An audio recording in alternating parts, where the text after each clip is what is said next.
Hello everyone, I am Himanshu Srivastav and today we just start the class 12th mathematics, that is chapter 1 relation and function.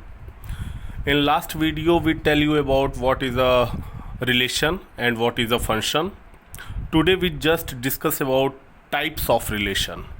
Actually, what is a type of relation, how many types of relation, we just discuss about these types in this chapter. और इस type of questions पे, types of relation पे based हमको यहाँ पर exercise 1.1 पर questions मिलेंगे जिनको हमको सॉल्व करना है. तो ये वीडियो थोड़ा सा बड़ा हो जाएगा, लेकिन हमें एक साथ इसको कवर करना है, तो इसलिए इस वीडियो को बहुत ही ध्यान से और बहुत ही समझदारी के साथ वॉच करना है कि जिससे एक एक चीज़ें हमको समझ में आ जाएं, आपको एक एक क्वेश्चन का, एक एक टाइप्स का मतलब पता चल जाए, जिससे आपके डाउट्स क्लियर हो जाएं. तो now we start. We just start types of relation. सबसे पहला टाइप है इसमें एम्प्टी रिलेशन. सबसे पहला टाइप हम लोग पढ़ेंगे एम्प्टी रिलेशन. आखिर ये एम्प्टी रिलेशन है क्या? तो एम्प्टी रिलेशन मतलब होता है, नाम से ही पता चल रहा है कि एक ऐसा रिलेशन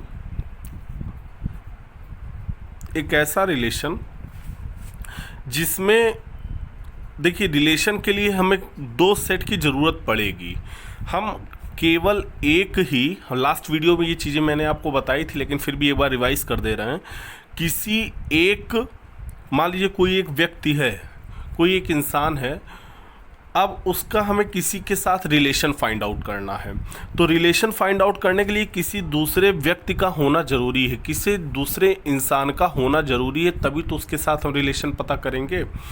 तो उसी तरह से जो हमारा ये रिलेशन होता है, तो उसमें सेट ए होगा, सेट बी होगा, या फिर सेट ए का रिलेशन सेट ए के साथ ही हम पता करेंगे. तो एक एग्जांपल लेते हैं हम एम्प्टी रिलेशन का. ये चीज़ें हमने लास्ट वीडियो में बताई है, उसको एक बार आप देख लीजिएगा तो आपको क्लियर हो जाएगा. अब एम्प्टी रिलेशन के लिए एक एग्जांपल हम लेते हैं. एक सेट ए है 1 2 3. सेट ए है 1 2 3. अब इस सेट ए का हम सेट ए के साथ ही रिलेशन फाइंड आउट करेंगे. तो हमको कह दिया गया, हमको एक रिलेशन दे दिया गया a comma B, where a belongs to set A, b belongs to set A. a भी सेट ए से बिलोंग कर रहा है और b भी सेट ए से बिलोंग कर रहा है. And a plus B equals to 10. और हमें दे दिया गया, यही मेन रिलेशन है कि जब इसको हम ऑर्डर्ड पेयर कहते हैं, यानी कि जो A है और जो ये B है, इन दोनों को जब हम ऐड करेंगे तो हमें रिज़ल्ट क्या मिलना चाहिए? 10 मिलना चाहिए. अब हम चेक करते हैं. तो हमें देखिए सेट A दे दिया गया है, सेट A यानी कि 1 2 3. सेट बी दे दिया गया है, सेट बी भी सेट ए का ही काम कर रहा है. यहाँ पे सेट ए का खुद से ही रिलेशन पता करना है, तो हम सेट ए की जगह फिर हमने लिख दिया 1 2 3. अब रिलेशन पता करने के लिए कार्टेशियन प्रोडक्ट की ज़रूरत पड़ती है. तो अब कार्टेशियन प्रोडक्ट यानी कि ए मल्टीप्लाई बाई ए. तो हमने इसको लिख दिया 1 को 1 के साथ 1 कॉमा 1, 1 कॉमा 2, 1 कॉमा 3, और 2 comma 1, 2 comma 2, 2 comma 3, 3 comma 1, 3 comma 2, 3 comma 3. हमने ये लिख दिया. अब हमने इसमें देखा कि इन सब में कौन इसको फॉलो करता है. ये जो रिलेशन दिया गया, इस रिलेशन को कौन फॉलो करता है? तो पहला, इन सब में जो पहला एलिमेंट है, ये सब ए का काम करेगा, ए का. और जो ये बाद वाला है ये बी का काम करेगा। इसको ही ऑर्डर्ड पेयर कहते हैं हम। तो ये ए है, ये बी है, ये ए है, ये बी है, ये ए है, ये बी है। क्लियर हुआ? अब हम इसमें सबकी वैल्यू रख करके देखते हैं। पहले हम इसको चेक किए, इस ए की जगह पे ये जो ए दिख रहा है, ये जो ए दिख रहा है, इसकी जगह पे हम 1 रखे, 1 प्लस इस बी की जगह पे हम ये वाला 1 रखे। सबको चेक करना है, इसको भी, इसको भी, इसको भी, यानी कि टोटल हमको 9 टाइम्स चेक करना है। और जो जो इसको फॉलो करेगा वही इस रिलेशन के अंतर्गत आएगा। तो हम पहले ए 1 + 1 रखे थे, ये तो 2 आ गया, यानी कि ये 10 के बराबर नहीं है। हमें तो = 10 दिखाना है ना, क्या ये 10 के बराबर आ रहा है? नहीं आ रहा है। ऐसे 1 + 2 3 हो गया, 10 नहीं आया। 1 + 3 4 हो गया, 10 नहीं आया। तो इन सब को चेक करेंगे तो हमें R जो है कुछ नहीं मिलेगा। ऐसा इन सब में कोई भी एलिमेंट नहीं है। ये सब एलिमेंट कहलाते हैं, ये सब एलिमेंट्स हैं। तो ऐसा कोई भी एलिमेंट नहीं है जो इस रूल को फॉलो कर रहा है, जो हमें ये इक्वेशन दिया गया है इसको फॉलो कर रहा है। तो इसका मतलब जब इसके अंदर कुछ नहीं आया तो ये किस तरह का सेट हुआ? एम्प्टी सेट हुआ। Empty set. एम्प्टी सेट को या तो हम इससे डिनोट करेंगे और या तो 5 से डिनोट करेंगे। तो ये 2 तरीके हैं। तो एम्प्टी रिलेशन में हमें 2 सेट दिए जाएंगे। दोनों सेट के बीच में अगर कोई भी रिलेशन नहीं दिख रहा है तो खाली हो गया, वो जगह खाली हो गई। तो जगह खाली का मतलब एम्प्टी हो गया। तो इस तरह के रिलेशन को हम एम्प्टी रिलेशन कहते हैं। दूसरी बात करते हैं यूनिवर्सल रिलेशन। यूनिवर्सल रिलेशन दूसरा टाइप है यूनिवर्सल रिलेशन। अब यूनिवर्सल रिलेशन में एक चीज़ हम देखेंगे, यही क्वेश्चन लेते हैं, बस ये रिलेशन को हम चेंज कर देते हैं। तो R = A, B, A belongs to set A। यही क्वेश्चन है ये वाला। A belongs to set A, B belongs to set A and A + B smaller than 10। Symbol हमने चेंज कर लिया, यहाँ पर सिंबल इक्वल का लगाए थे, दिख रहा है, और यहाँ पर हमने सिंबल किसका लगा दिया? स्मॉलर का लगा दिया। अब जो R होगा, अब हम इसमें देखिए रख करके देखेंगे, ये जो है 1 + 1 2 आया। 2 जो है 1 + 1 2 जो है वो 10 से छोटा है, 10 से छोटा है, तो यानी कि 1, 1। फिर इसमें देखें 1 + 2 3 हुआ, 3 भी 10 से छोटा है। 1 + 3 ये भी क्या है? 10 से छोटा है।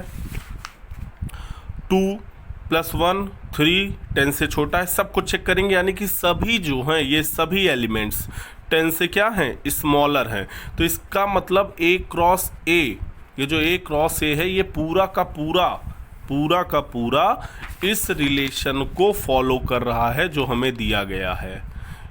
A + B को ऐड करने पर जो भी रिजल्ट आ रहा है वो 10 से छोटा है, इस रिलेशन को फॉलो कर रहा है। तो कहने का मतलब कि R जो है इक्वल है A क्रॉस A के। तो जब कोई भी रिलेशन प्रोडक्ट के बराबर हो जाएगा, कार्टेशियन प्रोडक्ट के इक्वल हो जाएगा, जब कभी भी जो भी हमको ये रिलेशन दिया जाएगा वो कार्टेशियन प्रोडक्ट के इक्वल हो जाएगा, तो इस तरह के सेट को हम कहेंगे यूनिवर्सल रिलेशन। अब third, identity relation. Identity relation में क्या होता है? आइडेंटिटी रिलेशन में जो भी रिलेशन दिया जाता है उसमें A, एक दूसरे के इक्वल होता है। यानी कि हमें जो भी आइडेंटिटी में दिया जाएगा तो वो ऐसा रहेगा 1, 1 2, 2 5, 5 उस एलिमेंट का डबलेट मिलना चाहिए। जो A है वही B भी होना चाहिए, यानी कि A = B होना चाहिए। अगर ऐसा हमको मिल रहा है, ये चीज़ें हमको मिल रही है, तो ये कौन सा रिलेशन कहलाएगा? Identity relation. Clear? Fourth, inverse relation. Inverse नाम से ही पता चल रहा है कि ऐसा रिलेशन जो पूरी तरह से उल्टा हो। अब जैसे इसका inverse relation A cross A का इन्वर्स रिलेशन हमसे कहा जाएगा, तो हम इसको लिख देंगे A क्रॉस A। मान लीजिए ये पूरा इन्वर्स रिलेशन है, तो हमको R इन्वर्स कहा जाएगा। तो R इन्वर्स हो जाएगा, जो A है और जो B है वो B A हो जाएगा, यानी कि A comma B B comma A बन जाएगा। तो 1 कॉमा 1 को हम क्या लिख देंगे, 1 कॉमा 1 ही रहेगा। 1 कॉमा 2 को क्या लिख देंगे, 2 कॉमा 1 लिख देंगे। 1 कॉमा 3 को क्या लिख देंगे, 3 कॉमा 1 लिख देंगे। तो जब इस तरह से कन्वर्ट हो जाएगा तो इसको हम क्या कहेंगे, इन्वर्स रिलेशन कहेंगे। इन्वर्स मतलब उल्टा।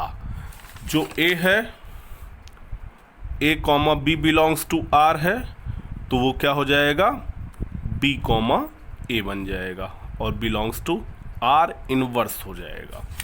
जहाँ पर A है वहाँ पे B आ जाएगा और जहाँ पर B है वहाँ पे A आ जाएगा। एग्जाम्पल जैसे 2 कॉमा 1 बिलोंग्स टू R है, तो 1 comma 2 belongs to R inverse हो जाएगा। ये डाउट क्लियर? ये सब बहुत इजी हैं। अब सबसे ज़्यादा इम्पॉर्टेंट है, जिसे हमें बहुत ही ध्यान से पढ़ना है और जिस पर बेस्ड हमें ये एक्सरसाइज 1.1 पूरी सॉल्व करनी है। मैक्सिमम क्वेश्चंस आज हम लोग सॉल्व करेंगे और थोड़ा सा ये वीडियो बड़ा हो सकता है, पूरा क्वेश्चन तो नहीं, लेकिन हाँ एटलीस्ट 5 क्वेश्चन तक तो हम लोग को सॉल्व करना ही है। और जो डाउट्स आपको रहेगा, जो चीज़ें आपको नहीं समझ में आएंगी, उनको आप कमेंट में डाल दीजिएगा, तो उसको हम दोबारा समझा देंगे। वैसे अगर आप ध्यान से समझेंगे तो आपको कोई डाउट होना नहीं चाहिए। हम लोग बात करते हैं सबसे पहले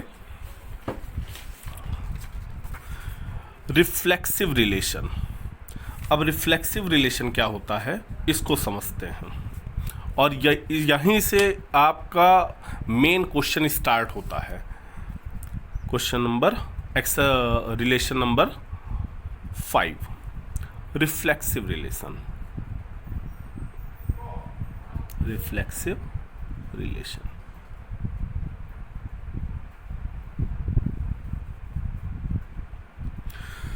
रिफ्लेक्सिव रिलेशन जो है वो आइडेंटिटी रिलेशन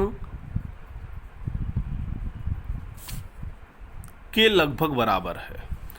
अगर हम आइडेंटिटी रिलेशन समझ लिए तो उससे नाखून बराबर डिफरेंस है, बस बहुत ज़्यादा डिफरेंस नहीं है। एक एग्जाम्पल लेकर के हम समझाते हैं कि रिफ्लेक्सिव रिलेशन है क्या। जैसा कि आइडेंटिटी रिलेशन में हमने बताया था कि हमें कोई भी एलिमेंट का डबलेट मिलना चाहिए, तो रिफ्लेक्सिव रिलेशन में भी यही प्रॉपर्टी है। आइडेंटिटी रिलेशन में हमसे कहा गया है केवल डबलेट मिलना चाहिए, केवल डबलेट मिलना चाहिए एलिमेंट का। लेकिन इसमें हमको क्या कहा गया है, डबलेट के साथ दूसरी चीज़ें भी मिल जाए कोई दिक्कत नहीं है, लेकिन ये डबलेट होना ही चाहिए। डबलेट तो हमको मिलना ही चाहिए, ये इम्पॉर्टेंट है। एक एग्जाम्पल लेते हैं फिर हम आपको समझाते हैं। जैसे एक सेट दे दिया गया, सेट A 1 2 3 1 2 3 और इसका इसी के साथ हमको रिलेशन निकालना है, इसका हमको इसी के साथ रिलेशन निकालना है। तो हमने क्या किया, A क्रॉस A निकाला। अब A क्रॉस A बार बार हम प्रोडक्ट करके नहीं बताएंगे, एक बार आपको हम बता दिए हैं। अब हम डायरेक्ट लिख दे रहे हैं 1 कॉमा 1 1 कॉमा 2 1 कॉमा 3, फिर 2 कॉमा 1 2 कॉमा 2 2 कॉमा 3। यहाँ पर इस क्वेश्चन में मैं रिफ्लेक्सिव रिलेशन और आइडेंटिटी रिलेशन में क्या छोटा सा डिफरेंस है उसको भी क्लियर कर दूंगा, तो ध्यान से समझिएगा। 3 कॉमा 1 3 कॉमा 2 3 कॉमा 3। अगर हमसे आइडेंटिटी रिलेशन पूछा जाएगा कि इसमें आइडेंटिटी रिलेशन कौन कौन से हैं, तो हम केवल उन्हीं सेट को लिखेंगे जिसमें डबलेट है। 1 कॉमा 1 2 कॉमा 2 3 कॉमा 3। हम इन तीनों के अलावा, इसमें से इन तीनों के अलावा कोई चौथा एलिमेंट नहीं लिखेंगे। बस 1,1 2,2 3,3 ये क्या हो गया आपका आइडेंटिटी रिलेशन हो गया। लेकिन जो रिफ्लेक्सिव रिलेशन होता है, रिफ्लेक्सिव रिलेशन में क्या है कि हमको डबलेट अगर मिल रहा है तो, जैसे ये हमने लिख दिया तो ये रिफ्लेक्सिव रिलेशन तो है, लेकिन अगर इसके साथ 1,2 भी आ गया या 1,3 भी आ गया तो भी हम इसको रिफ्लेक्सिव रिलेशन ही कहेंगे। यानी कि आइडेंटिटी रिलेशन तो होना ही होना है, उसके साथ अगर और कुछ भी आ जा रहा है तो कोई प्रॉब्लम नहीं, वो तब भी क्या कहलाएगा, रिफ्लेक्सिव रिलेशन कहलाएगा। लेकिन अगर हमको ऐसा दे दिया जाए 1,1 2,2 और कहा जाए कि ये रिफ्लेक्सिव रिलेशन है, तो ये ना रिफ्लेक्सिव रिलेशन है और ना ही आइडेंटिटी है।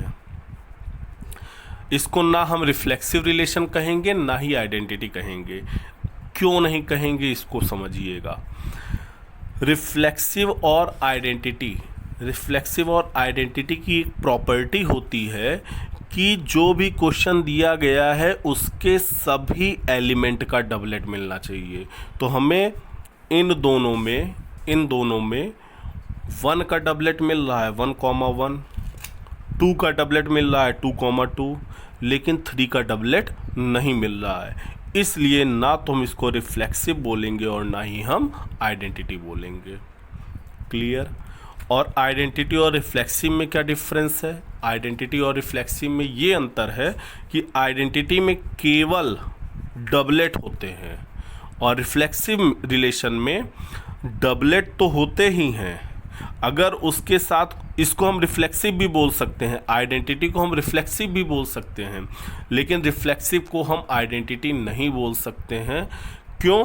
क्योंकि उसमें हो सकता है कि इस तरह के भी एलिमेंट हमको मिल जाएं। क्लियर। रिफ्लेक्सिव रिलेशन बहुत कायदे से समझिएगा। तो रिफ्लेक्सिव रिलेशन में क्या होता है एक बार फिर क्लियर कर देते हैं। हमें जो क्वेश्चन दिया गया है उस क्वेश्चन के सभी एलिमेंट्स का डबलेट मिलना चाहिए। तो 1 2 3 दिया गया है तो हमें 1,1 मिल गया, 2,2 मिल गया, 3,3 मिल गया, और भी कुछ मिल जा रहा है तो कोई दिक्कत नहीं, 1,2 मिल गया, 1,3 मिल गया। लेकिन अगर इन डबलेट में, इन एलिमेंट्स में किसी एक का डबलेट नहीं मिल रहा है, मान लीजिए 3,3 हमको ना मिलता, केवल यही मिलता 1,1 2,2 1,2 1,3, तो हम कहते कि ये रिफ्लेक्सिव नहीं है। मेरे ख्याल से समझ में आ गया होगा आपको रिफ्लेक्सिव रिलेशन। और अभी एग्जांपल्स हैं, अभी क्वेश्चंस हैं, जब हम उसको सॉल्व करेंगे तो हमें और अच्छे से समझ में आएगा। तो इसका एक स्टेटमेंट क्या हो जाएगा, A, B belongs to R where A equals to B। ये हो गया आइडेंटिटी रिलेशन का। और हमें जो है रिफ्लेक्सिव रिलेशन की प्रॉपर्टी क्या हो जाएगी, रिफ्लेक्सिव रिलेशन के लिए ये आइडेंटिटी का हो गया और रिफ्लेक्सिव के लिए क्या हो जाएगा, A belongs to R such that A belongs to A। ये रिफ्लेक्सिव का स्टेटमेंट, ये स्टेटमेंट थोड़ा समझने वाली चीज़ है। ये क्लियर। फर्स्ट पार्ट कहा गया है determine whether each of the following relations. ये सब जो हमको रिलेशंस दिए गए हैं, ये सब जो हमको रिलेशंस दिए गए हैं, ये सब दिख रहा है। आर रिफ्लेक्सिव, क्या ये रिफ्लेक्सिव हैं? सिमेट्रिक, क्या ये सिमेट्रिक हैं? एंड ट्रांजिटिव, या फिर ये ट्रांजिटिव हैं। तो हमें डिटरमाइन करना है, हमें बताना है कि whether each of the following relations are reflexive, symmetric and transitive. तो रिफ्लेक्सिव आपको मैंने समझा दिया, सिमेट्रिक मैंने समझा दिया और ट्रांजिटिव मैंने समझा दिया है आपको। तो अब हमें क्वेश्चन नंबर 1 सॉल्व करना है, बहुत ध्यान से देखिएगा। क्वेश्चन नंबर 1 का फर्स्ट पार्ट दिया गया है, relation R in the set A. एक सेट ए दे दिया गया है 1 2 3 ... देखिए अब एक्सरसाइज से भी जब हम क्वेश्चन समझाएंगे तो जिसको थोड़ा बहुत डाउट होगा रिफ्लेक्सिव में, ट्रांजिटिव में, सिमेट्रिक में, वो फिर से समझ लीजिएगा, एकदम क्लियर हो जाएगा, एकदम अच्छे से आपको समझ में आ जाएगा। थोड़ा ध्यान देना पड़ेगा। क्वेश्चंस बहुत आसान हैं, थोड़ा सॉल्व करने में लेंदी हैं, बड़े बड़े हैं बस। तो a इक्वल्स टू दिया गया है 1, 2, 3 ... 13, 14। फिर कहा गया एक रिलेशन दे दिया गया है, यही सबसे इम्पॉर्टेंट लाइन होती है। x, y, हम जो अभी a, b ले रहे थे तो उसको हम चाहे x, y, चाहे p, q कह सकते हैं, वेरिएबल्स हैं, लिख सकते हैं। 3x - y equals to 0। अब हमें इस सेट को बताना है, क्या ये रिफ्लेक्सिव है, क्या ये सिमेट्रिक है, क्या ये ट्रांजिटिव है, ये हमें इसको शो करना है। तो समझते हैं। अब यहाँ पर देखिए 14 एलिमेंट्स हैं। 14 के 14 एलिमेंट्स को अगर हम टोटल लिखेंगे तो लगभग 256 प्रोडक्ट्स बन करके आएंगे। इसमें 256 हमको लिखना पड़ेगा, 1, 1, 1, 2, 1, 3। तो 256 लिखने का टाइम हमारे पास नहीं है, इतना टाइम हम लोगों के पास नहीं है। तो सीधे हम रिलेशन को देखते हैं, इस रिलेशन को समझते हैं। ठीक, तो हमसे कहा गया 3x - y equals to 0, 3x - y equals to 0, ये रिलेशन है। 3x इक्वल्स टू -y उधर गया तो +y हो गया, यानी कि y जो है वो किसके बराबर है, 3x के इक्वल है, ये आ गया। अब सेट A का सेट A के ही साथ रिलेशन दिखाना है। सेट A में 1, 2, 3 ... 14 तक है। सेट A का फिर 1, 2, 3 ... 14 तक है ना। अब हमको वही चीज़ें इस रिलेशन में लिखनी है, क्योंकि हमको एक क्राइटेरिया फिक्स कर दिया गया है। ये इसका मतलब ये चीज़ हमको इस R वाले सेट में वही एलिमेंट्स लिखने हैं जो इसको फॉलो कर रहा है। तो ये सभी एलिमेंट y हुआ और ये सभी एलिमेंट x हुआ, क्योंकि x पहले है y बाद में है, तो x पहले बनाएंगे y बाद में बनाएंगे। हैं दोनों वही चीज़, लेकिन बनाएंगे, इसको हम x मानेंगे, इसको हम y मानेंगे। अब हम x की जगह पे 1 रखे, पहले हमको x रखना है। यहाँ देखिए क्वेश्चन में पहले क्या रखना है, x, बाद में y। तो हम यहाँ पर x की वैल्यू 1 रखे, तो 1 रखे तो 1 × 3 कितना मिला, y कितना मिल गया, y हमको मिल गया 3, 1 जा 3, 1, 3।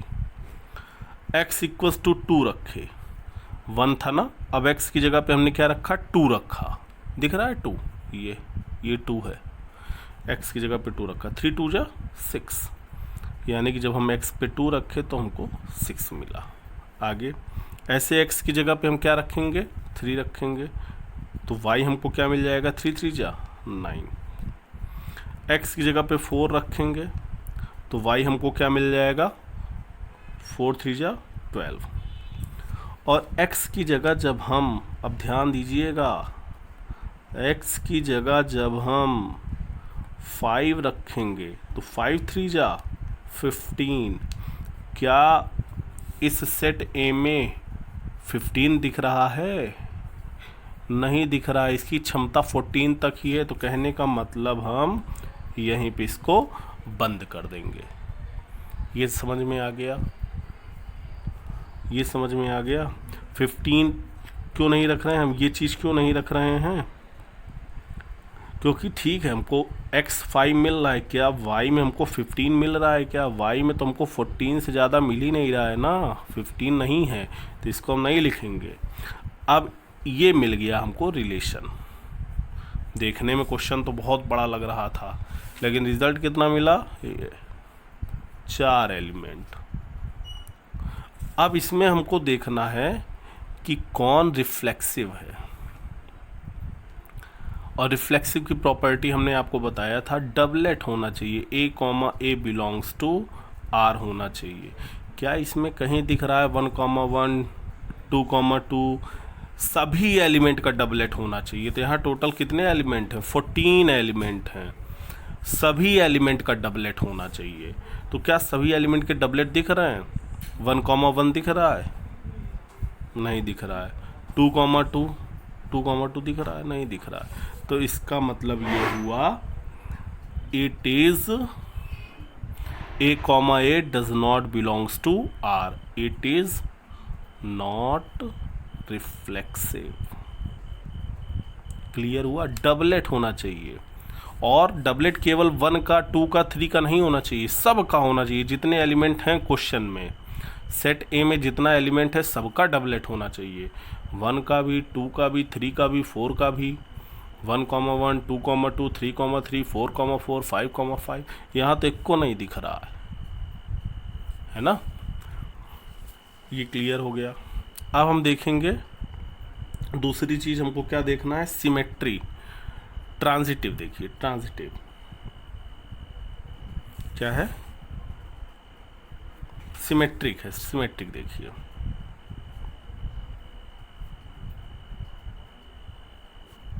सिमेट्रिक में हमसे क्या कहा है? सिमेट्रिक में हमसे कहा गया है कि A, B belongs to R हो तो B, A भी बिलोंग्स टू R होना चाहिए। यही होना चाहिए। अगर A, B belongs to R है तो B, A को भी R में होना चाहिए। अब चेक करते हैं हम। 1,3 हमको दिख रहा है R में है, तो 3,1 कहीं दिख रहा है? अगर 1,3 R में है तो 3,1 भी R में होना चाहिए। 3,1 भी R में होना चाहिए। दिख ही नहीं रहा है, नहीं है, नॉट बिलोंग्स टू R। तो it is not a symmetric. ये सिमेट्रिक भी नहीं है, it is not a symmetric. अब हम ट्रांजिटिव में देखेंगे, क्या ये ट्रांजिटिव को फॉलो कर रहा है? अब ट्रांजिटिव वाला भी इसी में देख ले रहे हैं। ट्रांजिटिव, ट्रांजिटिव का रूल क्या होता है? A, B belongs to R हो तो B, C belongs to R हो, सच दैट A, C भी R से बिलोंग करना चाहिए। A, C को भी R से बिलोंग करना चाहिए। ट्रांजिटिव में यही होता है ना, A, B belongs to R, B, C belongs to R, A, C भी R से बिलोंग करना चाहिए। तो अब चेक करते हैं। A, B belongs to R, 1,3 हो गया, R से बिलोंग कर रहा है, ठीक। 1,3 दिख रहा है, 1,3 हमको दिख रहा है, R में है। 3,9 ले लिए, A, B, फिर B, C। ये A हो गया, ये B हो गया, इसको B मान लीजिए, इसको C। तो 3,9 भी R में बिलोंग कर रहा है, तो 3 कैंसिल हुआ, तो 1,9 भी होना चाहिए। 1,9 भी होना चाहिए। क्या इसमें 1,9 दिख रहा है? देखिए 1,9 दिख रहा है? नहीं दिख रहा है, तो नॉट बिलोंग्स टू। तो ये ट्रांजिटिव भी नहीं है, नॉट ए ट्रांजिटिव। क्लियर हुआ? अब शायद समझ गए होंगे आप रिफ्लेक्सिव, सिमेट्रिक, ट्रांजिटिव। नहीं समझे तो अभी फिर एक क्वेश्चन लेते हैं, उसको समझा जाएगा। चलिए देखिए, फर्स्ट का सेकंड क्वेश्चन दिया गया है। Relation R in the set N of natural number. जो रिलेशन है वो सभी नेचुरल नंबर के लिए होगा, यानी कि कैपिटल N, यानी कि 1, 2, 3, 4 यही नेचुरल नंबर हुआ, डॉट डॉट डॉट डॉट। तो जो रिलेशन दिया गया है, रिलेशन क्या दिया गया है कि x, y such that y equals to x plus 5। y किसके इक्वल है? x प्लस 5 के। And x is smaller than 4। x कहाँ से किससे छोटा है? 4 से छोटा है। अब ध्यान दीजिए, नेचुरल नंबर के लिए, सभी नेचुरल नंबर के लिए x और y दोनों नेचुरल नंबर हैं। x भी नेचुरल है और y भी नेचुरल है। तो ये इसमें जो 1, 2, 3, 4 डॉट डॉट डॉट लिखेंगे ये x का होगा, और 1 2 3 4 डॉट डॉट डॉट लिखेंगे, ये सब y कहलाएंगे। ठीक, पहले वाले सेट में जो लिखा गया है वो सभी x और दूसरे वाले सेट में जो लिखा गया वो सभी y। अब रिलेशन में हमको देखिए में ये दिख रहा है y equals to X plus 5, y equals to X plus 5। अब y equals to X plus 5 का मतलब क्या हुआ, अब इसको हमको फॉलो करते हुए सेट बनाना है, R बनाना है। तो 1 2 3 4 इनफाइनाइट तक है, तो कहाँ तक लेके जाएंगे हम लोग, इतना थोड़ी लेके जाएंगे, तो हम लोग केवल इसी कंडीशन को फॉलो करेंगे। ये दिया गया है y equals to X plus 5 और एक इधर हमको दे दिया गया x स्मॉलर देन 4 है। x क्या है, छोटा है, किससे छोटा है, 4 से छोटा है। बहुत ध्यान देखिएगा, x स्मॉलर देन 4। तो हम केवल वही एलिमेंट्स यहाँ पर लिखेंगे जो इस रूल को फॉलो करते हैं। तो हम x की जगह 1 लिखे और x केवल हमको क्या लिखना है, 1 2 3, इससे ज़्यादा नहीं लिखना है क्योंकि 4 से कम कहा गया है, तो 1 2 3 लिखेंगे ना। तो एक बार हम 1 रखे, इस x की जगह हम 1 रखे, तो x की जगह हम 1 रखे, तो हमको मिला क्या, 5 + 1 6, y हमको 6 मिल गया। ये x है, ये y है। x की जगह हम 1 रखे तो y कितना मिल गया, 5 + 1 6। x की जगह हम 2 रखे, x की जगह हम 2 रखे तो 5 + 2 7। x की जगह हम 3 रखे तो 5 + 3 8। अब 4 हमसे रखने को कहा नहीं गया है क्योंकि क्वेश्चन हमसे क्या कहा है, 4 से कम रखनी है value, x is smaller than 4, तो हम 4 से ज़्यादा वैल्यू नहीं रख सकते हैं। अब चेक करते हैं क्या ये ट्रांजिटिव है, रिफ्लेक्सिव है, सिमेट्रिक है। तो सबसे पहले रिफ्लेक्सिव चेक करते हैं। रिफ्लेक्सिव में हमने आपको फिर यहाँ पे अगर मान लीजिए कन्फ्यूज़न होगी तो फिर समझिएगा। यहाँ पे रिफ्लेक्सिव में क्या होता है, a बिलोंग्स टू r होना चाहिए। तो यहाँ कहीं 1 1 2 2 3 3 दिख रहा है, ऐसा कुछ दिख रहा है, नहीं दिख रहा है, एक भी नहीं दिख रहा है। 1 2 छोड़िए, सब होने चाहिए, यहाँ तो एक को नहीं दिख रहा है, नॉट बिलोंग्स टू, तो ये रिफ्लेक्सिव नहीं है। अच्छा देखते हैं दूसरा, सिमेट्रिक है, सिमेट्रिक वाला चेक करते हैं। सिमेट्रिक मतलब a, b belongs to r होना चाहिए, such that b, a belongs to r होना चाहिए। चेक करो भाई, 1 6 बिलोंग्स टू r है, ठीक, तो 6 1 भी दिखना चाहिए हमको r में। 6 1 तो दिख ही नहीं रहा है, 6 1 तो इसमें दिख ही नहीं रहा है, नॉट बिलोंग्स टू, तो यानी कि सिमेट्रिक भी नहीं है। अगला ट्रांजिटिव, ट्रांजिटिव वाले में देखिए क्या करना है, a, b belongs to r, b, a belongs to r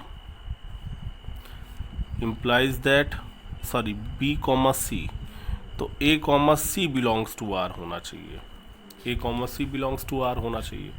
तो a 1 6 हो गया, 6 से तो स्टार्ट होने वाला कुछ है ही नहीं इसमें, तो ये देख के ही पता चल रहा है कि ये ट्रांजिटिव ही नहीं है। क्लियर हो गया, ठीक। कोई डाउट हो तो आप कमेंट में डाल दीजिएगा या मुझे व्हाट्सएप पे भेज दीजिएगा। कोई भी डाउट होगा क्लियर कर लीजिएगा, और वैसे डाउट्स आने नहीं चाहिए, फिर भी आएंगे तो वो एकदम अच्छे से आपको समझा दिया जाएगा। अब हम लोग थर्ड पार्ट लगाएंगे, फर्स्ट का थर्ड पार्ट। ए दे दिया गया है 1 2 3 4 5 6 और रिलेशन हमको दे दिया गया है x, y is divisible by x, यानी कि y जो है x से डिवाइड हो रहा है, y जो है वो x से क्या हो रहा है, डिवाइड हो जा रहा है। डिविजिबल बाई x का मतलब यही हुआ, y बाई x, y पूरी तरह से x से क्या हो जाना चाहिए, डिवाइड हो जाना चाहिए। अब देखते हैं, अब 3 3 6 एलिमेंट्स हैं, यानी कि कार्टेशियन प्रोडक्ट बनेगा 36। तो हम पूरा कार्टेशियन प्रोडक्ट बनाने से अच्छा है कि सीधे रिजल्ट को देखते हैं, या फिर एक कार्टेशियन प्रोडक्ट बना के समझा देते हैं आपको।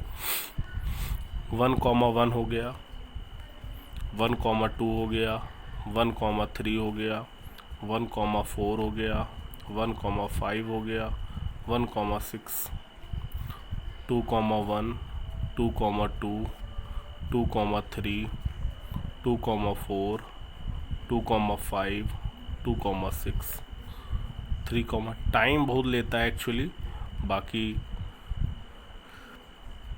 इजी है। 3,4, 3,5, 3,6, 4,1, 4,2, 4,3, 4, 4, 5, 4, 6, 5,1, 5,2, 5,3, 5,4, 5,5, 5,6, 6,1, 6,2, 6,3, 6,4, 6,5, 6,6। Now finally we completed. तो इसमें क्या है, यहाँ ध्यान दीजिएगा, ये y is divisible by x। Relation में हमको उन्हीं एलिमेंट्स को लिखना है, r में हमको रिलेशन में हमको उन्हीं एलिमेंट्स को लिखना है जो इसको फॉलो कर रहा हूँ, y/6x को फॉलो कर रहा हूँ। तो 1 1 से डिविजिबल है, 1 1 लिख दिए। 1 2 से डिविजिबल नहीं है, ये x है और ये y है, तो 2 y ऊपर होना चाहिए, x नीचे, तो यानी कि 2 1 से डिविजिबल है, तो 1,2 लिख दिए, 1,3 लिख दिए, ऐसे 1,4, 1,5, 1,6। अब 1 2 से डिविजिबल है, यानी कि 1 डिवाइडेड बाई 2 नहीं डिविजिबल है, तो इसको हम ये 1 नहीं लिखेंगे। ये वाला देखते हैं, 2,2, 2,3, 2,3, 3 2 से डिविजिबल नहीं है, 4 है, इसको लिखेंगे। 2,4 इसको लिखेंगे। 2,6 ये दोनों डिविजिबल नहीं है, ये है। 3,3 समझ रहे हैं ना आप, 3,6 ये हो गया। ये 4 से डिविजिबल नहीं है, ये 4 से डिविजिबल नहीं है, ये है। 4,4 नहीं डिविजिबल है इसमें।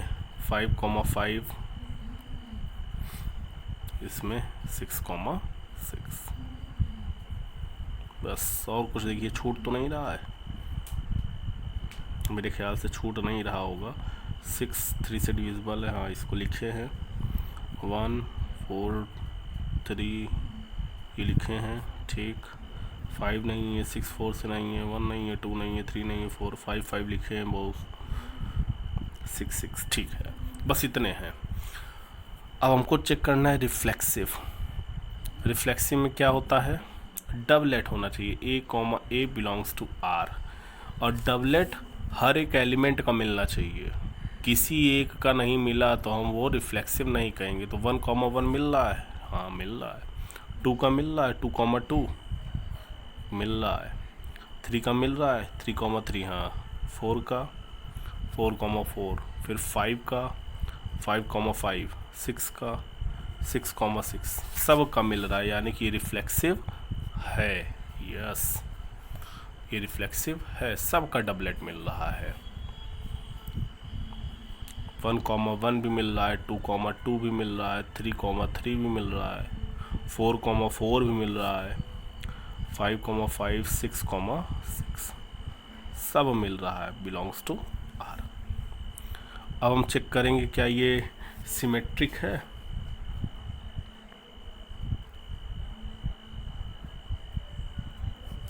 सिमेट्रिक है, अब मुझे इसको चेक करना है। तो सिमेट्रिक में क्या होता है, A, B belongs to R, तो B, A भी बिलोंग्स टू R होना चाहिए। कोई डाउट?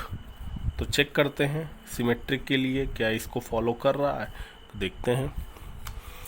1,1 है, ठीक। 1,2 है, 1,1 खुद का हो जाएगा, क्योंकि हमें पता है कि सेट में हम लोग पढ़े हैं, सेट में हम लोग एक चीज़ पढ़े हैं कि कभी भी दो सेम एलिमेंट दो बार नहीं लिखे जाते। यानी कि दो बार अगर सेट में ए लिखेंगे तो ये गलत है, ये सेट है ही नहीं, केवल एक ही बार लिखा जाना है। तो 1,1 1,1 दो बार नहीं लिखेंगे, एक ही बार लिखेंगे, तो ये ठीक है। 1,2 तो 2,1 भी होना चाहिए। 2,1 दिख रहा है, 1,2 तो दिख रहा है हमें, 1,2 हमें दिख रहा है। क्या 2,1 हमें दिख रहा है? 2,1 हमें दिख रहा है? कहीं नहीं दिख रहा है। इसका मतलब ये सिमेट्रिक नहीं है। कोई डाउट? ठीक। अब ट्रांजिटिव समझिए। ट्रांजिटिव में देखिए, ट्रांजिटिव में a comma b belongs to r होना चाहिए, तो b कॉमा a भी बिलोंग्स टू नहीं b comma c belongs to r होना चाहिए, तो a कॉमा c भी r से बिलोंग करना चाहिए। अब इसमें देखते हैं 1,1 1,2, तो ये 1 1 कैंसिल हो गया, तो 1 2 कहीं दिख रहा है? नहीं दिख रहा है, तो ये ट्रांजिटिव नहीं है। 1,1 बिलोंग्स टू r है, 1,2 बिलोंग्स टू r है, 1 1 कैंसिल हो गया, तो 1,2 मिलना चाहिए, लेकिन हमें मिल नहीं रहा है, तो इसका मतलब ये ट्रांजिटिव भी नहीं है। तो अब रिफ्लेक्सिव सिमेट्रिक ट्रांजिटिव मेरे ख्याल से क्लियर हो गया होगा आपको। ये 3 क्वेश्चन हमने आपको एक्सरसाइज 1.1 के पहले पार्ट के बताए हैं। बाकी इन दोनों को आप ट्राई करिएगा, जो इन दोनों में नहीं आएगा वो मैं आपको बताऊंगा। ये वाला तो बहुत आसान है, इसको आप कर लीजिएगा। 5th का हम आपको पहला दूसरा हम बता देते हैं।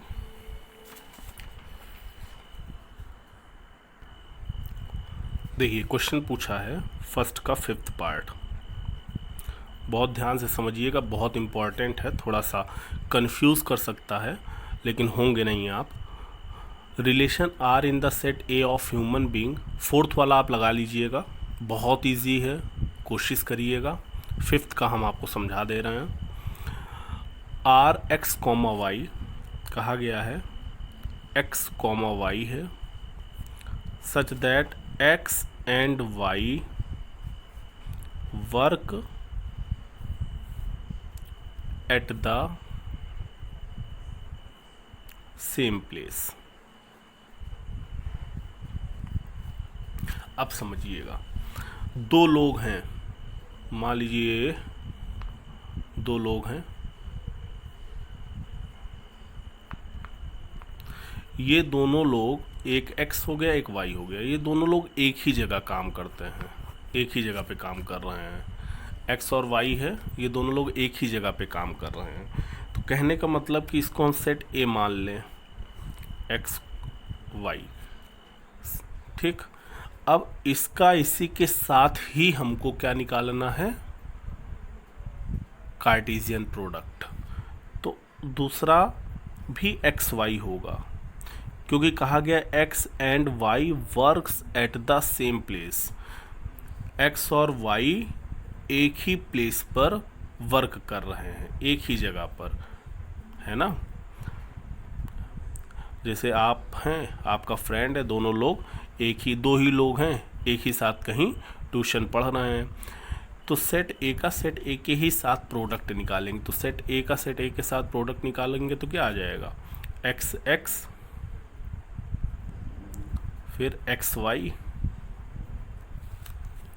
फिर वाई एक्स और वाई वाई, ये हो गया, है ना। तो अब हमसे पूछा गया है सबसे पहले रिफ्लेक्सिव। रिफ्लेक्सिव में हमने आपको बताया कि सेम प्रोडक्ट होना चाहिए। जैसे सेट ए में 2 एलिमेंट हैं, दोनों का डबलेट होना चाहिए। तो एक्स एक्स मिल रहा है, वाई वाई मिल रहा है, दिख रहा है ना। हमें जो है एक्स एक्स मिल रहा है और वाई वाई मिल रहा है, तो इसका मतलब ये रिफ्लेक्सिव है। ध्यान से देखिएगा। और यहाँ पे देखिए क्वेश्चन में कहा गया X and Y work at the same place. Same place को हमने ए मान लिया, जिस जगह पर वो दोनों काम कर रहे हैं उसको हमने ए मान लिया। तो दोनों लोग काम कर रहे हैं तो एक्स और वाई, और उसका उसी के साथ ही हमको निकालना है, तो हमने उसका उसी के साथ कार्टेशियन प्रोडक्ट निकाल दिया। अब चेक कर रहे हैं तो देखिए इन दोनों का हमने आपसे बताया था रिफ्लेक्सिव में सभी एलिमेंट्स का हमको डबलेट मिलना चाहिए। तो x का भी डबलेट मिल रहा है ये, और y का भी डबलेट मिल रहा है ये, तो दोनों मिल रहे हैं, तो ये रिफ्लेक्सिव है। अब हम बात करेंगे किसकी, सिमेट्रिक की। सिमेट्रिक में क्या होता है, अगर सिमेट्रिक आपको बताए थे a comma B belongs to r, तो b कॉमा ए भी आर से बिलोंग करना चाहिए। एक्स कॉमा एक्स है तो एक्स कॉमा एक्स अकेले रहता तब भी ये सिमेट्रिक कहलाता। एक्स कॉमा वाई है तो वाई कॉमा एक्स भी दिखना चाहिए, देखिए दिख रहा है। एक्स कॉमा एक्स खुद में ही वो सिमेट्रिक है। एक्स कॉमा वाई है तो वाई कॉमा एक्स भी दिख रहा है, और वाई कॉमा वाई खुद में सिमेट्रिक है, यानी कि ये सिमेट्रिक भी है। सिमेट्रिक अगर केवल एक्स कॉमा एक्स होता है तो इसको हम सिमेट्रिक कहेंगे। केवल y कॉमा वाई होगा, क्योंकि x a है y b है। इसी का उल्टा अगर हम लिखेंगे तो b कॉमा a, मान लीजिए a कॉमा b को अगर हम x कॉमा x मान लें, a कॉमा b को अगर हम x कॉमा x मान लें, तो b कॉमा a क्या हो जाएगा, ये a हो गया, ये b हो गया, तो ये भी तो वही हो जाएगा ना, बी पहले ये बाद में, तो वही चीज़ तो आ गई। तो ये अकेले खुद का ही सिमेट्रिक होता है, इसके लिए दूसरा कुछ नहीं होगा। लेकिन इसमें अलग अलग है, एक्स कॉमा वाई है तो वाई कॉमा एक्स ढूंढना पड़ेगा। ठीक, ट्रांजिटिव में एक्स कॉमा एक्स, ठीक, एक्स कॉमा वाई ये दोनों कटा तो एक्स कॉमा वाई है, ये है ना, एक्स कॉमा एक्स, फिर एक्स कॉमा वाई, ये एक्स से एक्स कट गया, एक्स कॉमा वाई हमको यही मिल गया, X comma Y, Y comma X, ये है। ट्रांजिटिव भी ये चेक कर लीजिएगा, सब मिलेगा आपको, काटेंगे तो हमको सब मिलेगा। ठीक, ऐसे ये हैं। बी वाला तो एकदम इसी की तरह है, फर्स्ट का ये फिफ्थ का जो बी वाला पार्ट एकदम ए वाले की ही तरह है। X and Y live in the, बस क्वेश्चन थोड़ा सा चेंज कर दिया गया है, बाकी ये पूरा वैसा ही है जैसा कि ए है। सी वाला, डी वाला, ई वाला आप कोशिश करिएगा, सरल है, बहुत आसान है, कोशिश करिएगा। और अब हम लोग मिलेंगे, थोड़ा सा ये वीडियो बहुत लंबी होती जा रही है, तो नेक्स्ट वीडियो में मैं क्वेश्चन नंबर 2 से स्टार्ट करूँगा, क्वेश्चन नंबर 2 से स्टार्ट करूँगा, और जितना हो पाएगा। ठीक, थैंक यू, तब तक टेक केयर, और इसको कोशिश करिएगा लगाने की। Thank you.